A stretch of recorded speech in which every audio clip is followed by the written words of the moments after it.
niños y a los pequeños a guardería.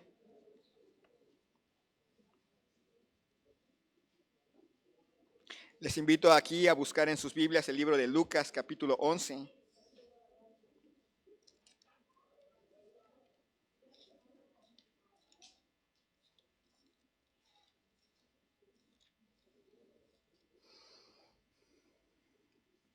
Lucas, capítulo 11, versículos 27 al 36. Conforme lo vayan teniendo, les invito a ponerse de pie. Vamos a leerlos alternadamente. También creo que aparece en la pantalla. Lucas capítulo 11, versículos 27 al 36. Yo leo el 27, ustedes el 28 y nos juntamos todos en el versículo 36. Dice así la palabra de Dios. Mientras él decía estas cosas, una mujer de entre la multitud levantó la voz y le dijo: Bienaventurado el vientre que te trajo y los senos que mamaste.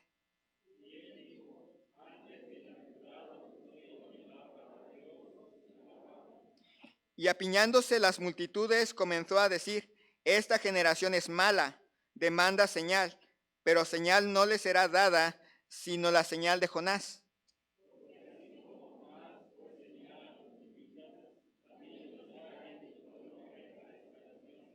La reina del sur se levantará en el juicio con los hombres de esta generación y los condenará, porque ella vino de los fines de la tierra para oír la sabiduría de Salomón, y he aquí más que Salomón en este lugar.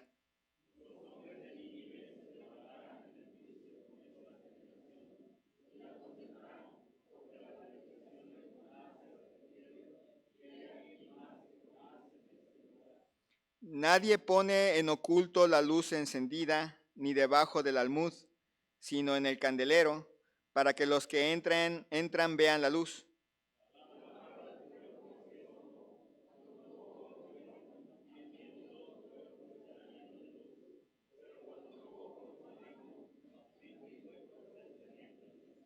Mira, pues, no suceda que la luz que en ti hay sea tinieblas. Así que, si todo tu cuerpo está lleno de luz, no teniendo parte alguna de tinieblas, será todo luminoso, como cuando una lámpara te alumbra con su resplandor. Oremos.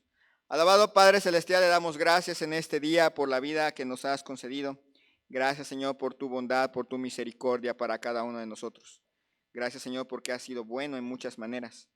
Nos has salvado, nos has libertado de nuestra condenación y nos has puesto en tu reino para poder vivir para la mayor gloria tuya, para poder ver tu gloria, para poder ser buenos representantes tuyos, para llevar el evangelio a otros. Gracias, Señor, por tantas bendiciones que nos has dado, por dejarnos tu palabra y tus pensamientos plasmados en tu palabra. Ayúdanos, Señor, a confiar en ti de una manera plena, absoluta. Señor, que las dudas que haya, que el remanente de dudas que haya, Señor, tú lo disipes. Si hay alguien aquí que aún no te conoce, que aún no conoce a Cristo como su Salvador personal, que hoy pueda ser el gran día en el cual pasa de las tinieblas a la luz, de la muerte a la vida, de ser tu enemigo a ser tu hijo. Bendice, Señor, este tiempo. Gracias, Señor, te damos. Bendice a los niños y a sus maestros. Te rogamos por aquellos que no vienen por causa de salud, que tú estés fortaleciéndoles, animándoles, ayudándoles en este tiempo. Gracias, Señor, te damos. En el nombre de Cristo Jesús te pido todo esto. Amén. Valoramos mucho nuestros sentimientos. Nos gusta la idea de sentirnos salvos y nos gusta la idea de que el sentirnos salvos sea una prueba de que vamos al cielo. Pero la pregunta sería, ¿sentirnos salvos es suficiente? También valoramos mucho nuestras experiencias, milagros vividos, oraciones contestadas, Dios haciendo milagros a nuestro favor. Y nuevamente la pregunta, ¿el ver que Dios haga milagros a nuestro favor es suficiente? Valoramos también nuestros pensamientos, nuestras opiniones, nuestros puntos de vista. Hacernos a la idea de que somos salvos porque tenemos ideas correctas. Y nuevamente la pregunta sería, ¿eso es suficiente? Este pasaje del libro de Lucas nos va a contestar si es suficiente o no. Es muy impresionante ver que en estos pasajes de Lucas, la tonalidad de estos pasajes llevan a asegurarse que somos salvos. Si han visto los otros pasajes, tienen también esa tonalidad, a agarrar la seguridad. Los que ya somos salvos, tener la seguridad de por qué somos salvos. Y los que no tienen esa seguridad, llegar a la seguridad. Dice en primer lugar, en versículos 27 al 28, pensando en los sentimientos, habla acerca de la palabra de Dios. Mira la palabra de Dios. Dice el versículo 27 de capítulo 11. Mientras él decía estas cosas, una mujer de entre la multitud levantó la voz y le dijo, bienaventurado el vientre que te trajo y los senos que mamaste. Los sentimientos y las emociones no lo son todo. Es importante sentir, es importante emocionarse, pero no lo es todo. Lucas es el único que registra este hecho de una mujer que se atreve en cierta manera a levantar su voz en medio de la congregación. Recuerden que en las congregaciones judías las mujeres no hablaban. Tenían prohibido hablar. Estaba prohibido. Y ella está en medio de la multitud, en medio de una congregación. Ahí está ella. Y ha estado escuchando, esto es todavía continuo a lo que estaba pasando antes. Habló de la oración, habló de la casa dividida, habló del espíritu y estuvo escuchando todo este tiempo y la emoción le ganó. La emoción le ganó y levantó la voz.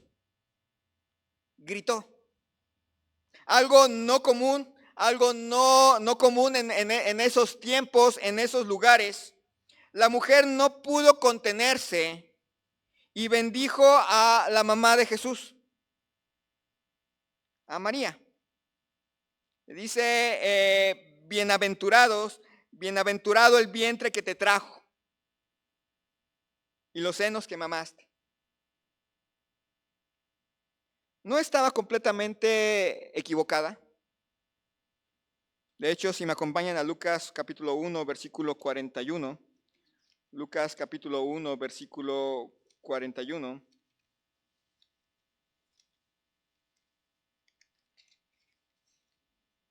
Al principio de este evangelio, Lucas 1, 41 y 42, hablando Elizabeth, dice, y aconteció que cuando oyó Elizabeth la salutación de María, la criatura saltó en su vientre, y Elizabeth fue llena del Espíritu Santo, y exclamó, llena del Espíritu Santo, exclamó a gran voz y dijo, bendita tú entre las mujeres, y bendito el fruto de tu vientre. Dice el versículo 48, un poquito más adelante, porque ha mirado la bajeza de su sierva, pues he aquí desde ahora me dirán bienaventurada todas las generaciones. Hablando María. Así que la mujer que le ganó el sentimiento, le ganó la emoción y habló. Y no quiere decir este pasaje que solamente a las mujeres les gana el sentimiento, les gana la emoción, pero sí quiere decir que esta persona en particular le ganó la emoción y habló. Y no dijo nada equivocado, no dijo nada errado. De hecho, la siguiente frase de nuestro Señor Jesucristo no le dijo, guarda silencio, no lo vuelvas a decir. Dijo otra cosa. Pero, a pesar de que había hablado algo bonito, algo maravilloso, no era completo. No era la totalidad de lo que se tenía que pensar. Los sentimientos no siempre son, o más bien los meros sentimientos no pueden ser nunca la base para sentirse seguros de ser salvos o no. Las emociones nos inundan. Por muy fríos que seamos o por muy emocionales que seamos, los sentimientos no siempre son la base. Cuando una persona basa su seguridad de salvación en sus sentimientos, va a descubrir que cuando está bien, cuando se siente emocionado, cuando se siente bendecido, su seguridad de la salvación va hasta arriba. Pero cuando se siente triste, cuando se siente deprimido, cuando se siente enojado, etcétera, cuando los sentimientos cambian, su seguridad baja hasta los suelos. Y se vuelve el cristiano que está para arriba, para abajo, a veces bien emocionado siguiendo al Señor, a veces bien decepcionado y alejándose lo más posible del Señor. Los sentimientos no son suficientes. Sentirse salvo no es suficiente. No está completo. Dice versículo 28 de Lucas 11. Y él dijo: antes, bienaventurados los que oyen la palabra de Dios y ¿qué más? La guardan. Oyen la palabra de Dios y la guardan. No es tanto, no es tanto a esta relación emocional, sino que escucha la palabra de Dios y la guarda. La palabra de Dios es la que tiene la regla suprema. Jesús no niega lo que la dama había dicho, pero amplió el alcance y en ese sentido la perfeccionó. No nada más María podía ser bendecida. Todos aquellos, en todo lugar, sea en Israel o fuera de Israel, sea en el siglo I o en el siglo XXI, todo aquel que escucha la palabra de Dios y la guarda, es bienaventurado. De hecho, la bendición sobre María consistía en lo mismo. Ella fue bendecida porque escuchó la voz del Señor y obedeció. ¿Se acuerdan que ella dijo: hágase con tu sierva tu voluntad? Escuchó la palabra de Dios y la obedeció. Ahí está la prueba fundamental de que usted puede no solamente sentirse salvo, sino saberse seguro en su salvación. ¿Cuál es su relación con la palabra de Dios? Ni siquiera la escucha, mucho menos la lee. En aquel entonces no había otra forma de escucharla, de poder tener contacto con la Biblia más que escuchándola. Recuerdan que en aquel entonces, en los tiempos de nuestro Señor Jesucristo, tener una copia de las Escrituras era bastante caro porque se hacía a mano. Así que las copias que se tenían de las Escrituras estaban solamente en las sinagogas y solamente se podía escuchar. Pero en tiempos modernos no nada más es escuchar, es leer. ¿Cómo está su relación con la palabra de Dios? ¿La lee? Ahora, ¿la lee pero la guarda? Y cuando hablamos de la guarda es en su conjunto, en el poder del Señor. Somos muy especiales y vemos la Biblia como un menú. Lo que nos gusta lo guardamos, lo que no nos gusta no lo guardamos.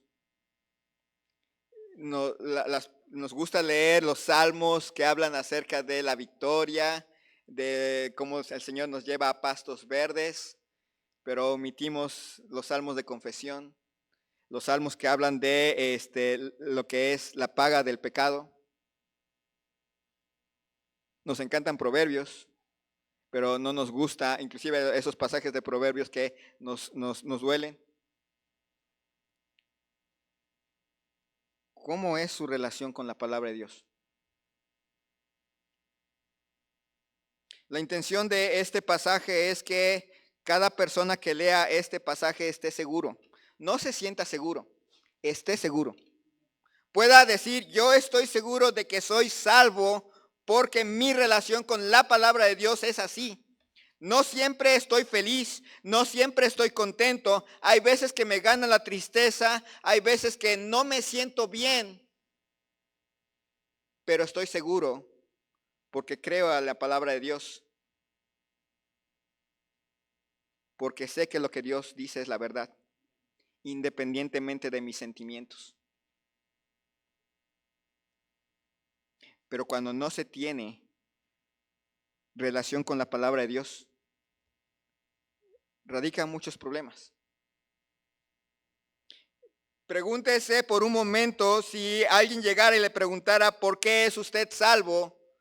¿Podría citar escrituras? ¿O nada más agarraría Juan 3:16 y es el único pasaje que tiene? ¿Podría citar las escrituras y poder decir yo soy salvo por esto y esto y esto?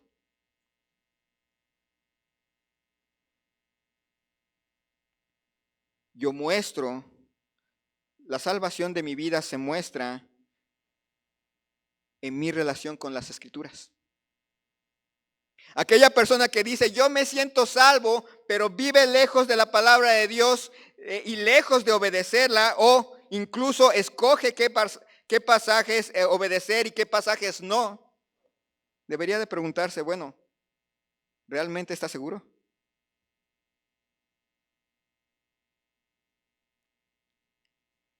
Una explosión emocional, si está arraigada en la verdad, sí tiene valor. Sin embargo, uno debe poner cuidado en no dar primer lugar a lo que después de todo es secundario. El sentirse, el emocionarse, el alegrarse con la salvación, pero que no va acompañada con una relación con la palabra de Dios, es solamente emoción. Y los sentimientos cambian con una rapidez que a veces no logramos medir. Es cierto, probablemente algunos somos emocionalmente más estables y habrá otros que llegan en la mañana tristes, 5 minutos después están contentos, 20 minutos después ya se enojaron, 40 minutos después. Imagínense una salvación basada en sentimientos, basada en sentirse salvo. No se trata de sentirse, se trata de saberse salvo. Y ese saberse salvo nos lleva a sentirnos salvos y no al revés.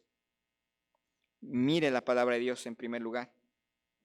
En segundo lugar, mire a Cristo como la señal que el Padre nos ha dado. Dice versículo 29, y apiñándose las multitudes comenzó a decir, esta generación es mala, demanda señal, pero señal no le será dada, sino la señal de Jonás.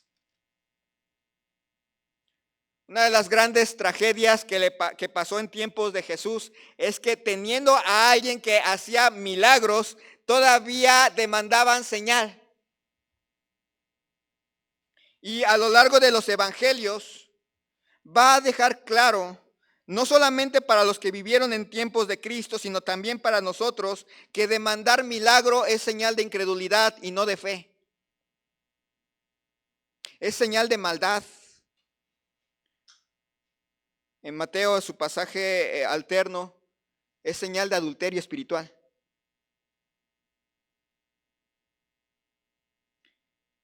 Estos individuos demandaban un milagro que fuera emocionante, un milagro que fuera excitante, un milagro que fuera sensacional, una señal del cielo, algo que fuera realmente irrealizable para poderse burlar de Jesús. Demandar señal realmente es eso. Pedirle al Señor, creeré en ti, sí. Te obedeceré, sí. Me haces esto, me haces aquello. Te seguiré solamente sí. Te obedeceré si me haces esto o aquello. Es burlarse del Señor. Es decirle al Señor, si no lo realizas, quiere decir que no eres todopoderoso. Si no lo realizas, quiere decir que no vale la pena seguirte. Y te pongo a prueba.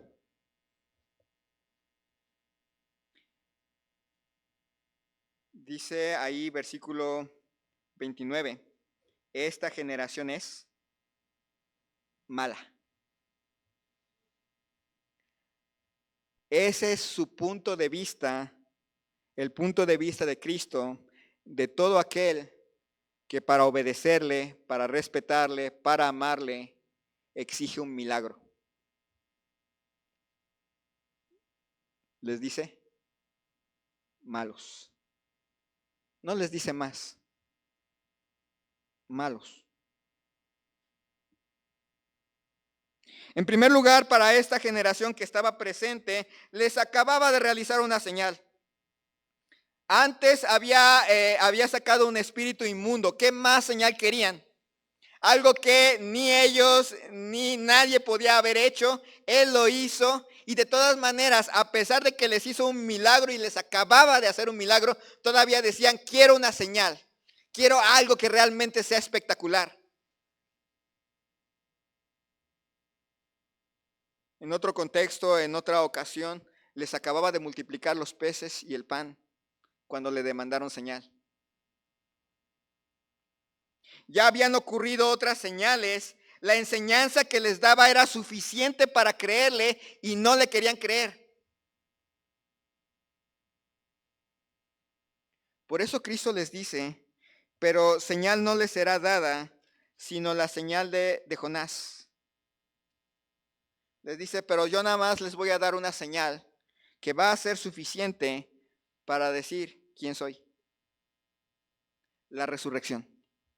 La resurrección se convertiría en una señal más que suficiente para decir cualquier cosa que quieran decir en contra de Jesús. La resurrección ratifica que Él es Dios y que hay que obedecerle y hay que creerle. No necesitamos más milagros, no necesitamos que nos haga esto, que nos haga aquello para creerle y obedecerle. Tenemos la resurrección.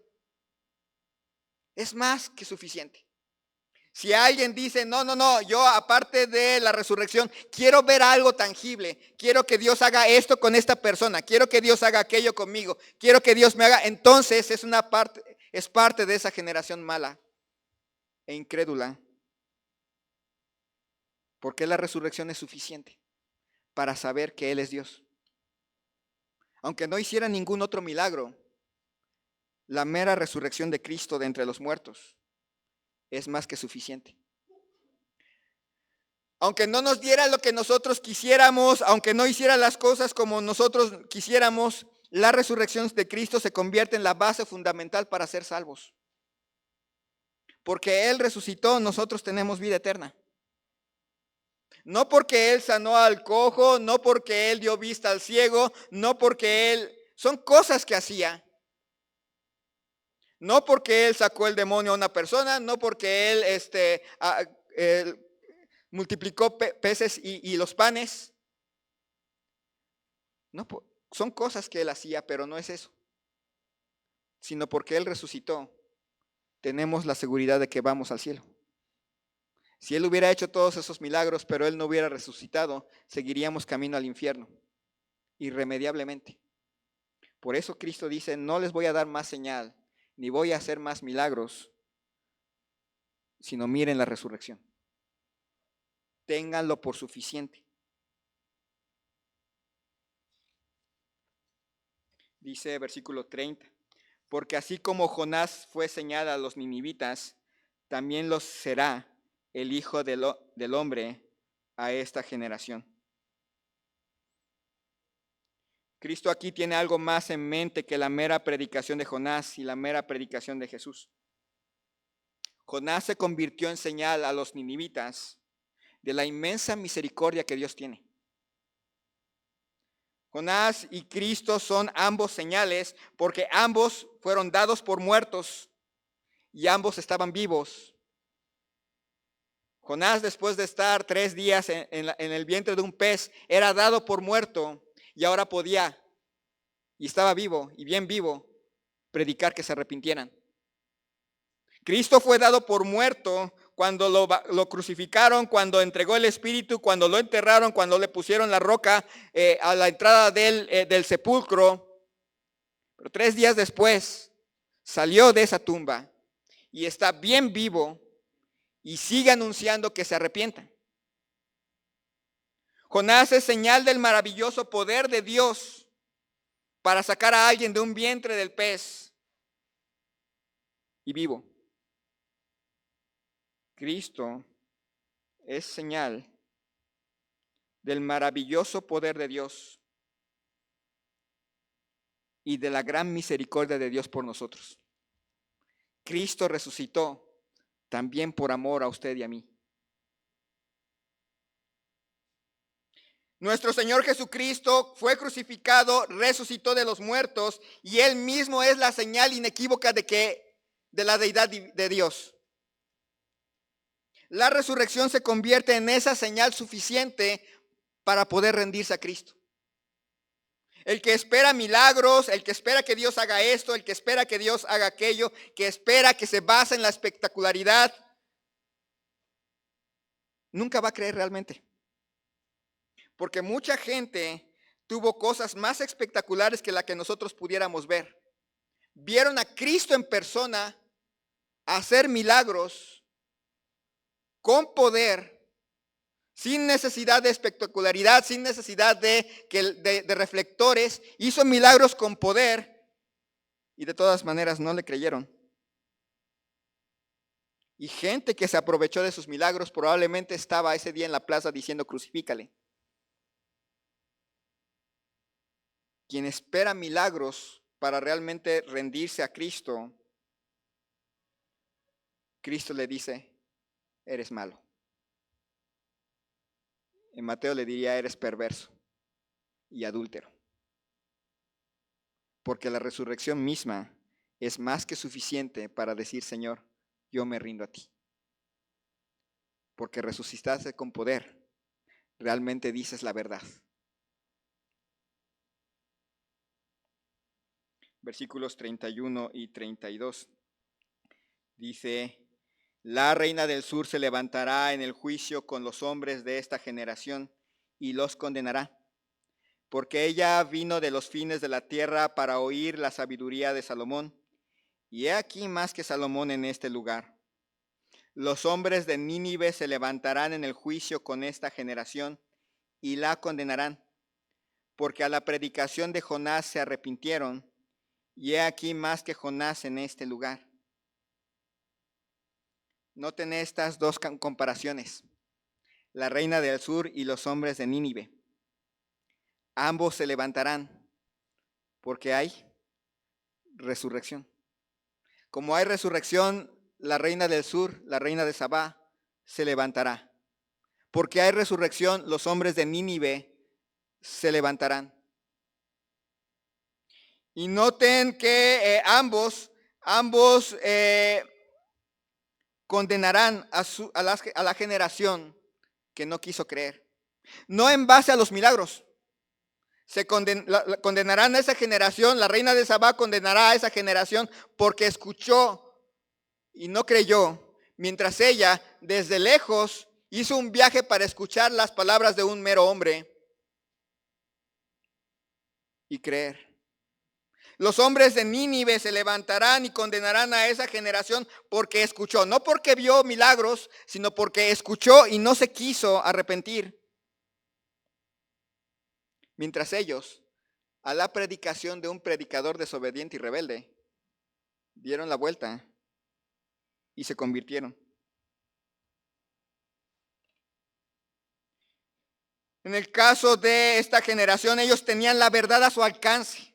Ellos tenían la verdad en su propia tierra, mientras la reina de Sabá tuvo que viajar para poder escuchar la verdad. Ellos tuvieron la verdad en su propia tierra y ustedes y nosotros tenemos la Biblia en nuestras manos, la verdad de Dios. Ellos tenían al alcance a alguien más grande que Salomón. Ella tuvo que viajar y llegar hasta Jerusalén y ver a Salomón, que en realidad, a pesar de su majestuosidad, no fue tan grande. ¿Se acuerdan que él mismo se apartó? Era un hombre común, un gran rey que tenía mucho dinero, pero al final de cuentas un hombre. Y ellos tenían a nuestro Señor Jesucristo enfrente, alguien más grande que Salomón, y no se quisieron arrepentir ante sus dichos. Nosotros tenemos las palabras de Jesús bien plasmadas y hasta en nuestro idioma.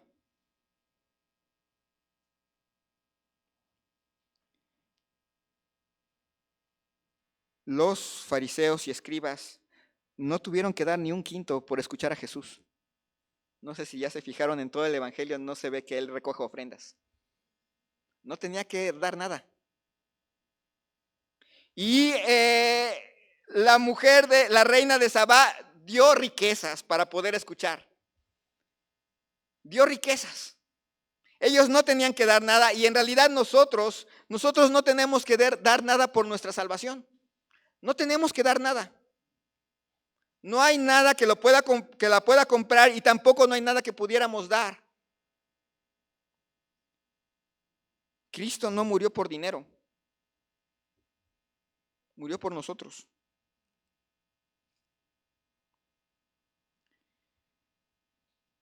No sé si ya leyeron la historia de la reina de Sabá, pero a la reina de Sabá nadie la invitó.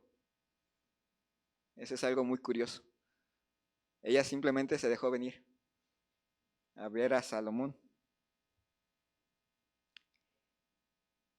Y los escribas y fariseos fueron invitados una y otra vez por Jesús.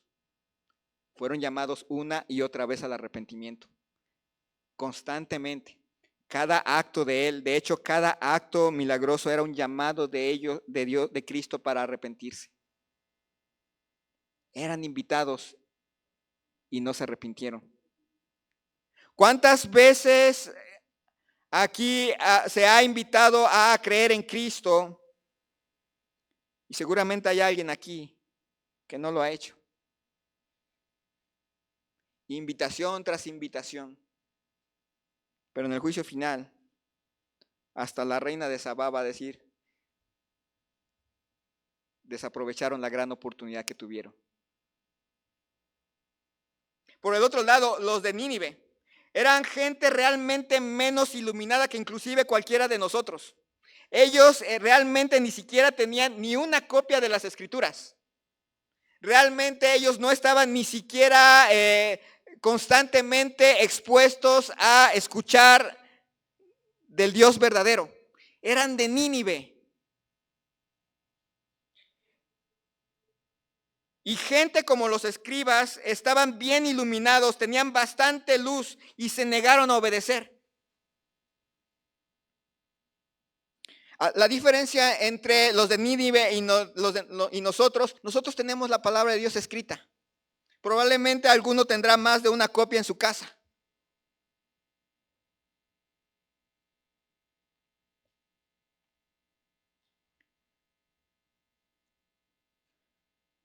Algunos han negado el arrepentimiento de los ninivitas porque al final de cuentas fueron destruidos.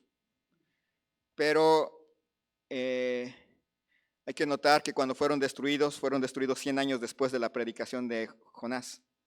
Jonás predicó en Nínive y la gente de Nínive se arrepintió. Las siguientes generaciones no lo hicieron, pero la generación que oyó a Jonás se arrepintió. Y tan se arrepintió que después podrá levantarse y condenar a los escribas y condenar a los del siglo XXI que escuchan y no creen, que quieren milagros y no les es suficiente creer con que Cristo murió y resucitó para obedecer al Señor.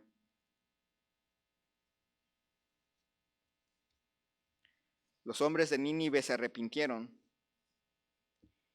y nosotros, a mayores privilegios, tenemos mayores responsabilidades. Sentirse salvo no es suficiente. Mira la palabra de Dios.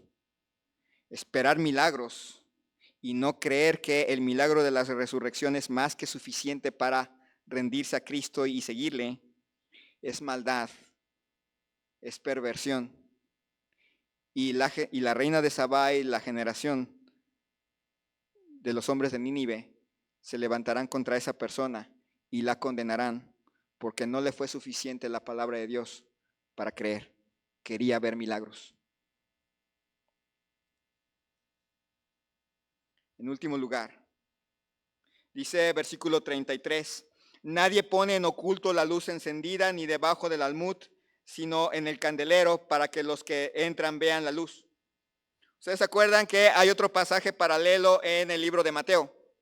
En el libro de Mateo la tonalidad de este pasaje es: nadie nadie que tenga la verdad la guarda para sí mismo, sino que procura que otros la conozcan. La tonalidad en Lucas es diferente. Nadie que tenga luz vive como si no la tuviera. Esa es la tonalidad en este pasaje.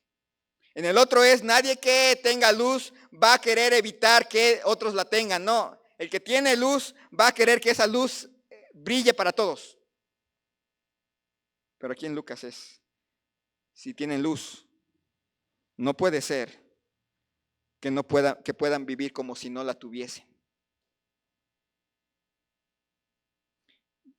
Dice versículo 34: la lámpara del cuerpo es el ojo. Cuando tu ojo es bueno, también todo tu cuerpo está lleno de luz. Pero cuando tu ojo es maligno, también tu cuerpo está en tinieblas. Cuando iba en la universidad teníamos que hacer unas prácticas acerca de poder ver el fondo del ojo. Y para hacerlo, en algún momento nos pusieron unas gotitas que se llaman dilatadores de pupila. Son muy chistosas. Hacen que su pupila se expanda, pero no se puede contraer. Nuestra pupila puede expandirse, puede contraerse, depende cuánta luz recibimos. Pero aquí, como es un medicamento, la pupila se dilata y entra toda la luz posible. Pero ¿qué creen? No se puede ver, porque como está todo bien iluminado, no se puede ver. Entra tanta iluminación, pero porque haya una distorsión, la luz ya distorsionada hace que no se pueda ver. En el lado contrario, quien llega a tener cataratas tiene un objeto que está ahí adentro. Está adentro de su ojo. Quien tenga cataratas o quien tenga lo que le llaman nube, tiene un objeto que está enfrente y todo el tiempo lo va a estar viendo. A quien se le haya desprendido la retina va a tener una cortinita que está enfrente. Si es binocular o es monocular, va a tener algo que está ahí. Si está dilatada su pupila, va a tener mucha luz así suficiente. Y ahora intenten caminar. El que tiene su catarata, intente caminar. Y más cuando la catarata ya está bien madura, ya está blanco el cristalino. Ya no puede caminar. Da un paso y ¿qué va a hacer? Va a empezar a chocar. Va a empezar a estrellarse contra muros, va a empezar a estrellarse contra personas, etcétera. Porque ya hay algo mal que evita que la luz verdadera entre.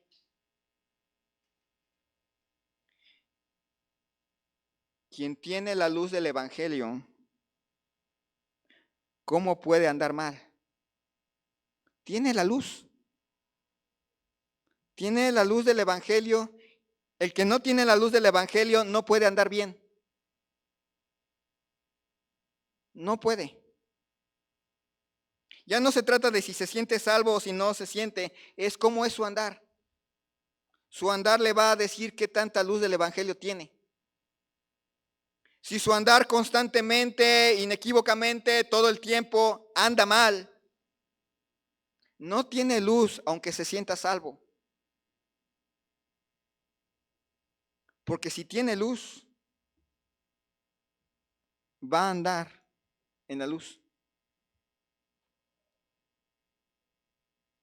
Dice versículo 35. Mira pues, no suceda que la luz que en ti hay sea tinieblas. Es una gran pregunta, una gran advertencia. Mira pues, no sea que lo que tú crees tener de luz, en realidad son tinieblas.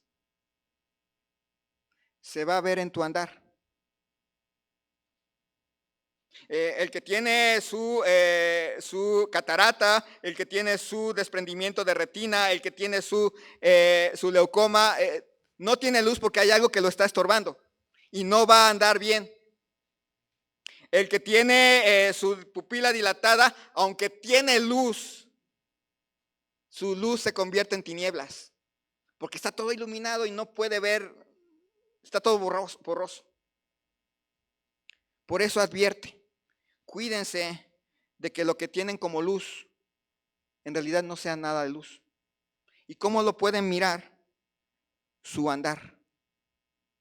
Su andar les va a mostrar si realmente tienen luz o lo que ustedes piensan que es luz en realidad es tinieblas. Aquella persona que dice que es salvo, que va al cielo cuando muera, pero su andar diario, cotidiano, constante, no estoy hablando de pequeños tropiezos, sino constante, diario, es alejado de Dios. En realidad no tiene luz. Piensa que es luz, pero en realidad tiene tinieblas. El andar es lo que les va a decir su posición. Dice versículo 36, y con esta cita termino. Así que si todo tu cuerpo está lleno de luz, no teniendo parte alguna de tinieblas, será todo luminoso como cuando una lámpara te alumbra con su resplandor. Me acuerdo mucho de la idea de llenura del Espíritu. Ustedes han oído de la llenura del Espíritu. Y tenemos la idea de llenura del Espíritu como tenemos un vaso y le echamos agua, pero no está lleno. Porque la idea de la llenura del Espíritu es que tengo el vaso y lo meto adentro de una recipiente con agua y queda lleno por dentro y queda lleno por fuera. Esa es la idea. Si yo meto una piedrita adentro del vaso, no está lleno, porque hay una piedrita que ocupa un espacio.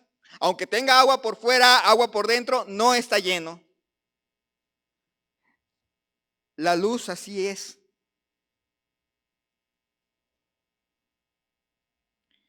Si hay un poco de tinieblas, no está totalmente iluminado. Hay un poco de tinieblas. Nosotros pensamos, no, hasta que tenga 90% de tinieblas, entonces sí estoy pensando que no soy salvo. Pero aquí dice no. Si hay un poquito de tinieblas, no estás lleno. Y el deseo del creyente es estar completamente lleno. ¿Ese es su deseo? No quiere decir que nunca peque, que nunca haga nada malo. No quiere decir eso.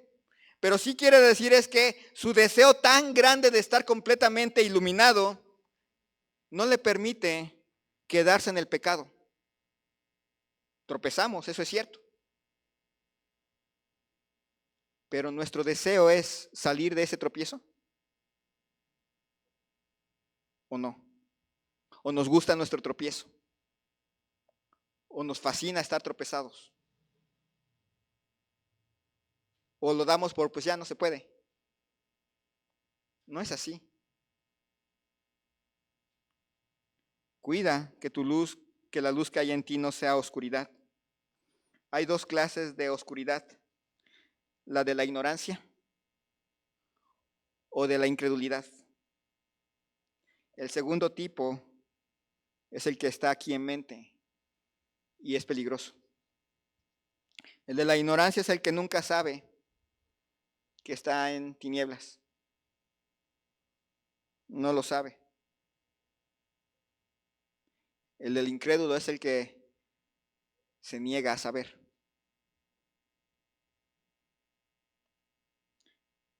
Es bueno sentirse a salvo, pero es más completo saberse salvo. Es grandioso ver cómo Dios ha hecho maravillas en nosotros, pero es más maravilloso saber que Cristo murió por nosotros y resucitó a nuestro favor para darnos vida eterna.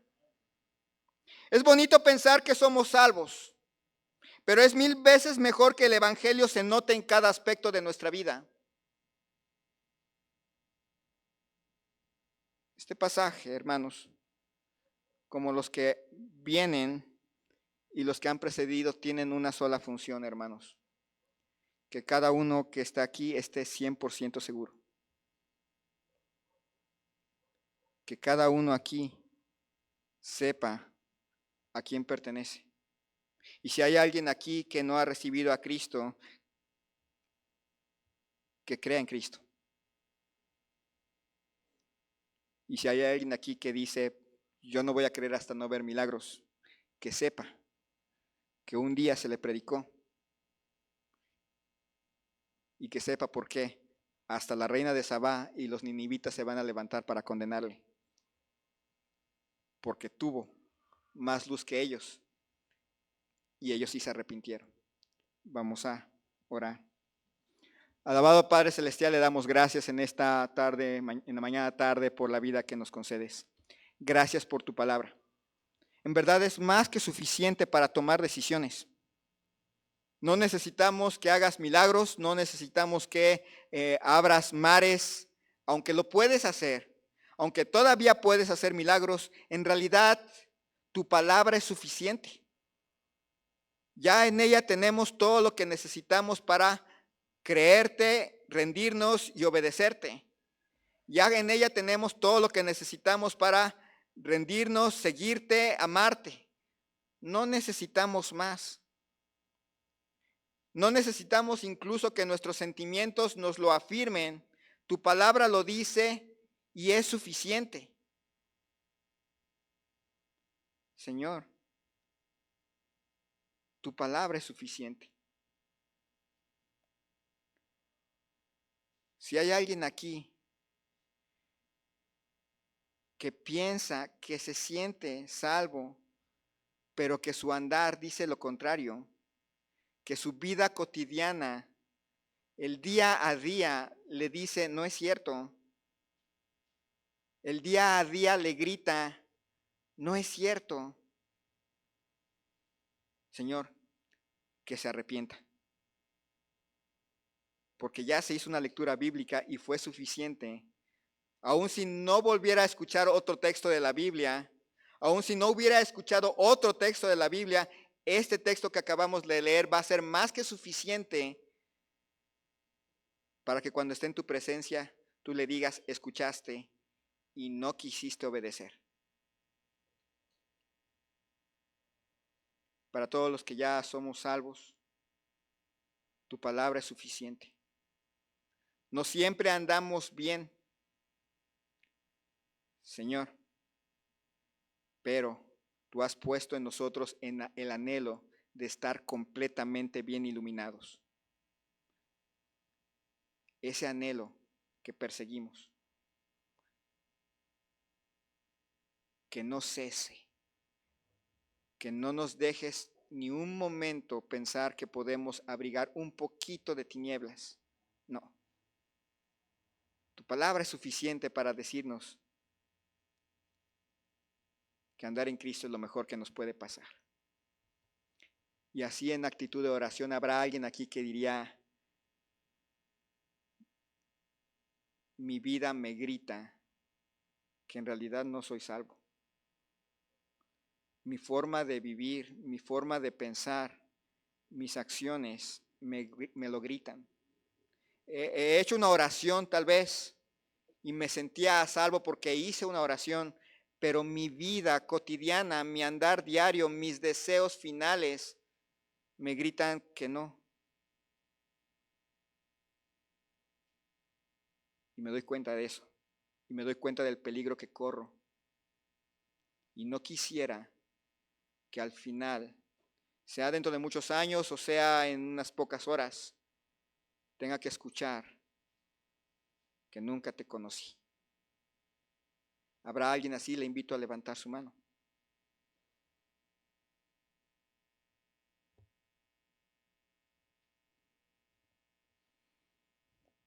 Para todos los que ya le conocemos.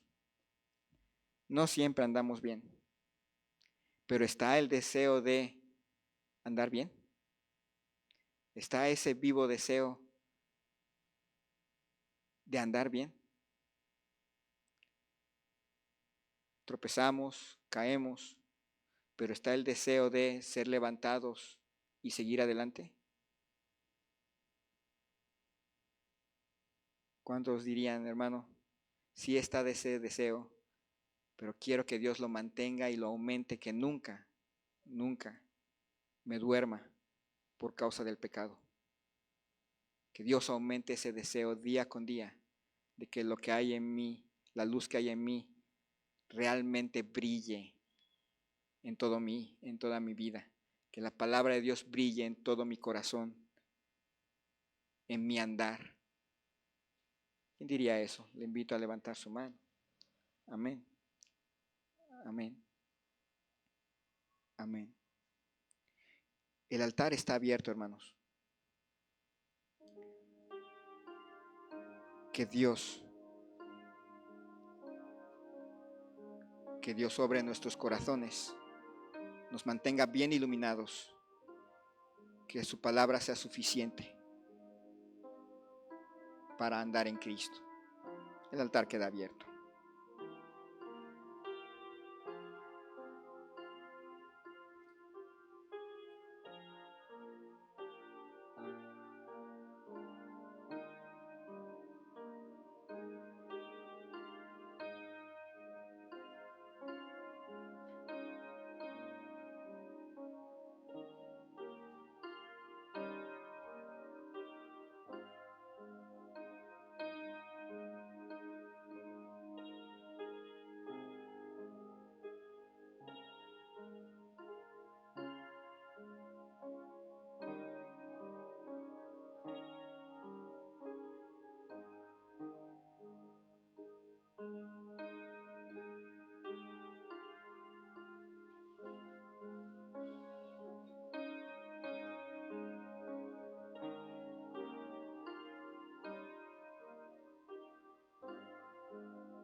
Señor y Dios, te damos gracias en esta mañana, tarde, por la vida que nos concedes.